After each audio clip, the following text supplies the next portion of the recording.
I couldn't have gotten through these last few years without the support and the helping hands from Capital City Village. What means more to me than anything is the friendship and support that I have received. Dan had been diagnosed in 2018 with cancer, which was cured, but was still having declining health. We agreed it would be great to join Capital City Village. And so I sent a long email to Tommy Ferguson, who was the manager of Capital City Village at that time.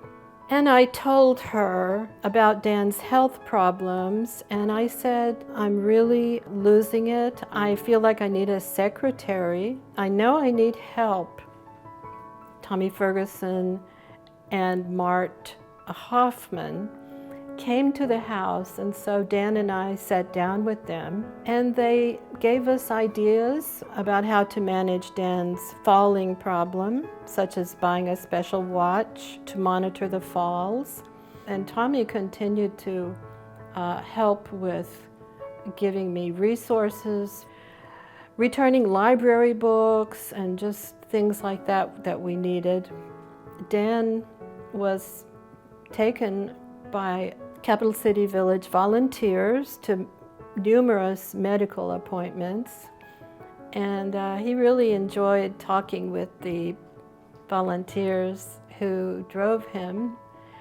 And then I also needed transportation because in 2021, Dan and I both, in 3 days apart, had terrible falls.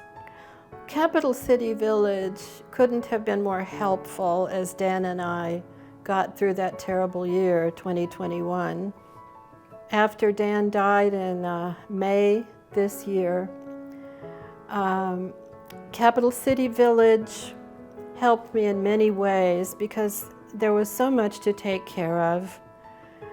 And of course, I wasn't in my best frame of mind at that point. Rick and Carl Beck installed an electronic lock on the front door and a Ring doorbell so that I could answer the doorbell when I was in bed. Here's an excerpt from the long email that I wrote to Sue, Tommy, and Rick. What I observed, the staff at St. David's couldn't. Dan's dementia was worse after the episode.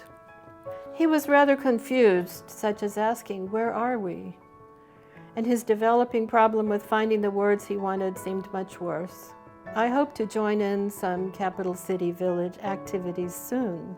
I received heartening responses from all of them. Well, I just can't tell you how much it meant to have people I considered friends holding my hand through some of that time. I wish I could have done more to contribute. I've been doing more taking than giving so far, but I have recently begun driving people from South Austin to Capital City events. And I also made a presentation at one point when we were doing Zoom during the COVID pandemic on the French World War II diary that I had translated. My advice to others who want to age in place in Austin is to join Capital City Village. It's been a lifesaver.